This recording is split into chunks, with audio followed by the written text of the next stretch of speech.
ગુજરાતમાં રાહુલ ગાંધીની યાત્રાની શરૂઆત થઈ છે ત્યારે ન્યાય યાત્રાનો આજે બીજો દિવસ છે।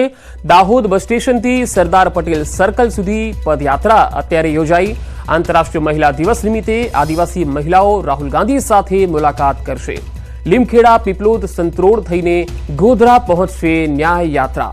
સવારે 10 વાગ્યાથી લીમડા ચોક પર રાહુલ ગાંધીની યાત્રાનું સ્વાગત કરાશે, જ્યાં સ્વામી વિવેકાનંદથી યાત્રા નીકળી અને સવારે 11:30 કલાકની પહેલા પીપલોદમાં યાત્રાનું સ્વાગત થશે। સીધી તસવીરો આપણે બતાવી રહ્યા છીએ, લાઈવ દ્રશ્યો આવી રહ્યા છે યાત્રાના, તે આપણે બતાવી રહ્યા છે। ભારત જોડો ન્યાય યાત્રાનો આજે બીજો દિવસ છે। રાહુલ ગાંધીની આ ન્યાય યાત્રા ગુજરાતમાં પહોંચી અને બીજો દિવસ જે છે એમાં તસવીરોમાં જોઈ શકાય છે। આ જે યાત્રા છે તે સ્વામી વિવેકાનંદથી આ યાત્રા નીકળી અને હવે 11 કલાકે પીપલોદમાં પહોંચવાની છે, જ્યાં આ યાત્રાનું સ્વાગત થશે। 11:30 કલાકે ગોધરામાં ન્યાય યાત્રાનું પણ સ્વાગત કરવામાં આવશે, કારણ કે આ યાત્રા સીધી ગોધરા પહોંચવાની છે અને ત્યાર પછી બપોરે 2 વાગ્યાથી કલોલ અને પંચમહાલથી આ યાત્રાનો ફરીથી પુનઃ પ્રારંભ કરવામાં આવશે અને 2:30 કલાકે કલોલ બસ સ્ટેશન ચોકથી પાવાગઢ જવા માટે નીકળશે। બપોરે 3:10 કલાકે પાવાગઢમાં પણ રાહુલ ગાંધીની ન્યાય યાત્રાનું સ્વાગત કરાશે અને રાહુલ ગાંધી પાવાગઢમાં માતા મહાકાળીના પણ દર્શન કરશે અને ત્યાંથી સાંજે શિવરાજપુર યાત્રા નીકળશે અને 5 કલાકે જાંબુઘોડામાં યાત્રાનું સ્વાગત કરાશે। તો 3 અલગ અલગ તસવીરો આવી રહી છે।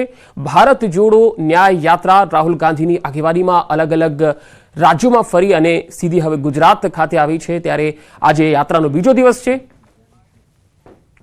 હું હૃદયથી આભાર માનીશ તમામ મારા વહાલા ગુજરાતીઓનો કે આજે રાહુલ ગાંધીજી એક જનનાયક નેતા ગુજરાતમાં એમની યાત્રાનો પ્રવેશ થયો અને એક ઉત્સાહ દિલના ઉમંગ સાથે જાલોદ ખાતે દાહોદ જિલ્લાના જે ભવ્ય સ્વાગત દાહોદ જિલ્લા, જાલોદ વિસ્તાર અને સમગ્ર ગુજરાતના લોકોએ કર્યું છે।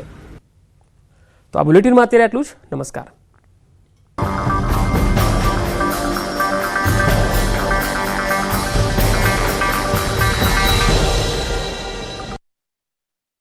आदि तक एनएलसी रहेगा, उसके बाद 2 से 3 डिग्री सेल्सियस का ग्रेजुअल राइज है मैक्सिमम टेम्परेचर। મહત્વનું છે કે રાજ્યમાં હાલ સવારે ઠંડી અને બપોરે ગરમીનું વાતાવરણ છે। આગામી દિવસોમાં ધીમે ધીમે ગરમીનું પ્રમાણ વધવાની હવામાન વિભાગે આગાહી કરી છે। મજબૂત વૈશ્વિક વલણો વચ્ચે સોનાના ભાવમાં રેકોર્ડ બ્રેક તેજી જોવા મળી। આજે અમદાવાદમાં સોનાનો ભાવ 67,300 રૂપિયા પર પહોંચ્યો। વિશ્વ બજારમાં પણ સોનાના ભાવ આસમાને પહોંચ્યા છે। આંતરરાષ્ટ્રીય સ્તરે સોનામાં $100 જેટલો વધારો નોંધાયો, જેની સીધી અસર સ્થાનિક પ્રજાના સોના ઉપર પડી। જો કે ફેબ્રુઆરીમાં સોના અને ચાંદીના ભાવમાં ઘટાડો જોવા મળ્યો હતો। 1 ફેબ્રુઆરીએ સોનું 62,775 રૂપિયા પ્રતિ 10 ગ્રામ હતું, જે 29 ફેબ્રુઆરીએ ઘટીને 62,241 રૂપિયા થયો। જો કે માર્ચ મહિનામાં શરૂઆતથી જ ભાવમાં વધારો જોવા મળી રહ્યો છે। સતત વધી રહેલા સોનાના ભાવમાં આંતરરાષ્ટ્રીય પરિબળોમાં જે આપણે મુખ્યત્વે કારણ જોઈએ તો સ્પોટ ગોલ્ડ રેટ છે। એક્સપર્ટ કહી રહ્યા છે કે સોનામાં રોકાણ કરો તો કોઈ પણ ભાવે રોકાણ કરી શકાય છે, પરંતુ જે ગ્રાહકો લગ્ન સરાની ખરીદી કરતા હોય તો તેમણે થોડી રાહ જોવી જોઈએ। આવનારા સમયમાં પણ જો ભાવ ઘટે તો અહીંયાથી લગભગ 1000 થી 1,500 રૂપિયા સુધીનો ઘટાડો થઈ શકે છે। જૂનાગઢના ભવનાથમાં શિવરાત્રીના એક દિવસ પહેલા જ મેળો રંગે ચંગે જામ્યો છે। ગરબા ગિરનારની તળેટીમાં ભવનાથના મેળાના આકાશી દ્રશ્યો સામે આવ્યા। શુક્રવારે શિવરાત્રી મહાપર્વ નિમિત્તે લાખોની સંખ્યામાં શ્રદ્ધાળુઓ મેળામાં અને રવેડીમાં જોડાશે। હર હર મહાદેવના નાદ સાથે સાધુ સંતો અને નાગા બાવાઓ પોતાની ધૂણી દખાવીને બેઠા છે। ભવનાથના મેળાનો અદ્ભુત ડ્રોન નજારો સામે આવ્યો છે। આજે વહેલી સવારથી જ સાધુ સંતો અને ભક્તો જમાવડો જોવા મળી રહ્યો છે। જૂનાગઢમાં શિવરાત્રીના મેળામાં લાખો ભક્તો ઉમટી રહ્યા છે। લોકો પોતાના પરિવાર સાથે મેળાની મોજ માણવા આવી રહ્યા છે। ભજન, ભોજન અને ભક્તિના ત્રિવેણી સંગમમાં ભાવિકો પુણ્યનું ભાથું ભરવા ભવનાથ ક્ષેત્રમાં ઉમટી પડ્યા છે। ગુરુવારે ત્રીજો દિવસ પણ મોટી સંખ્યામાં ભક્તો અને સાધુ સંતો ઉમટી પડ્યા હતા। ભગવાન ભવનાથના મંદિર ઉપર ધર્મ અને સંસ્કૃતિની ધજા ચડાવવામાં આવ્યા બાદ મહાશિવરાત્રીનો મેળો શરૂ થયો છે। આ સમયે નાગા સાધુઓએ હાથી પર સવારી કરી શંખ ધ્વનિ કરતા અનેકવિધ વાદ્યો વગાડતા મહાદેવનો જયકારો કરતા જોવા મળ્યા। મહાશિવરાત્રીના મેળામાં અસંખ્ય ભક્તોને લઈ પોલીસ બંદોબસ્ત પણ ચુસ્ત જોવા મળ્યો। મહાશિવરાત્રીના મેળાના શંખોની ધ્વનિ સાથે નીકળેલા નાગા સાધુઓનું સરઘસ અને તેઓનું મૃગીકુંડમાં સ્નાન તથા ગિરનારની તળેટીમાં થતો શંખનાદ એક અનેરો અને આહલાદક અનુભવ ભક્તો માટે બની રહે છે। લોકવાયકા મુજબ મૃગીકુંડમાં નહાવાથી લોકોને મોક્ષ મળે છે। ભવનાથના મેળામાં મહાશિવરાત્રીએ ભવનાથ ભગવાનની મધ્યરાત્રિએ પૂજા કરાય છે અને આ મહાપૂજાના દર્શન કરવા દેશ વિદેશથી ભાવિક ભક્તો સહિત સાધુ સંતો અને નાગા સાધુઓ મોટી સંખ્યામાં આવતા હોય છે। માથે 1 લાખ રુદ્રાક્ષ બાંધીને આવ્યા બાબા. રુદ્રાક્ષનું વજન આશરે 21 કિલો જેટલું હતું. આકરી તપશ્ચર્યા કર્યા બાદ અનેક સાધુઓ ગિરનારના ખોળામાં બેઠા છે. જરા જુઓ, આ છે રુદ્રાક્ષવાળા બાબા. તેઓ 1 લાખ રુદ્રાક્ષથી બનેલું અને 21 કિલો વજન ધરાવતું મુગટ પહેરીને તપશ્ચર્યા કરે છે. આ ઉપરાંત શરીર પર અન્ય રુદ્રાક્ષની માળા તો અલગ. મહત્વનું છે કે ભગવાન શિવને રુદ્રાક્ષ પસંદ હતા, એટલે મહાદેવની નજીક રહેવા માટે જ આ સાધુઓ આવી રીતે ભગવાનની સાધના કરી રહ્યા છે. ગિરનારના મેળામાં સામેલ થયા તેઓ પહેલીવાર આવ્યા છે.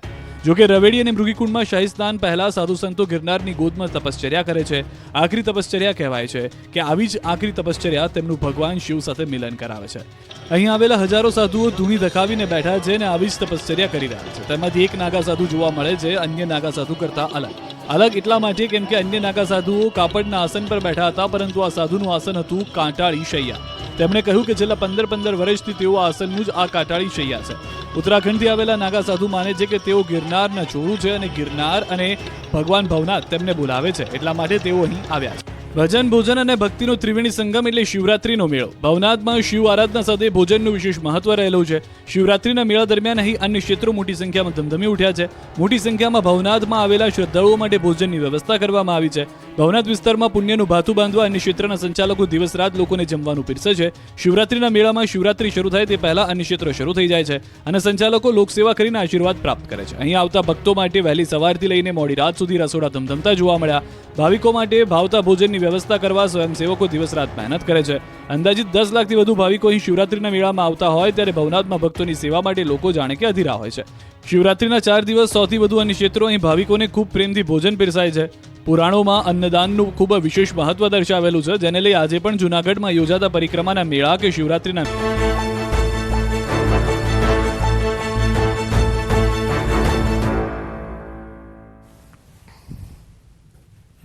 વસંત મસાલા.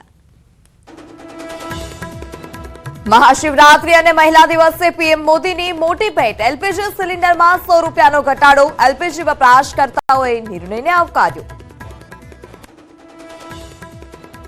લોકસભા ચૂંટણીને લઈ કોંગ્રેસ જાહેર કરી શકે છે ઉમેદવારોની પહેલી યાદી. મોડી રાત્રે થઈ શકે છે કોંગ્રેસની બેઠક.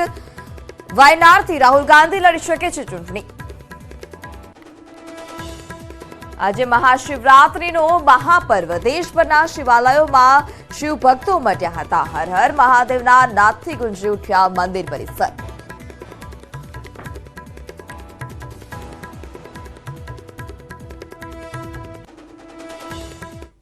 નમસ્કાર, આપ જોઈ રહ્યા છો ગુજરાતની number 1 news channel news 18 Gujarati. આપની સાથે હું પૃથા. સમાચારમાં સૌપ્રથમ વાત કરીએ લોકસભા ચૂંટણીની, તો ઉમેદવારો અંગે પૂર્વ મુખ્યમંત્રી વિજય રૂપાણીની સ્પષ્ટતા છે કે મેં કોઈ ટિકિટ માંગી નથી.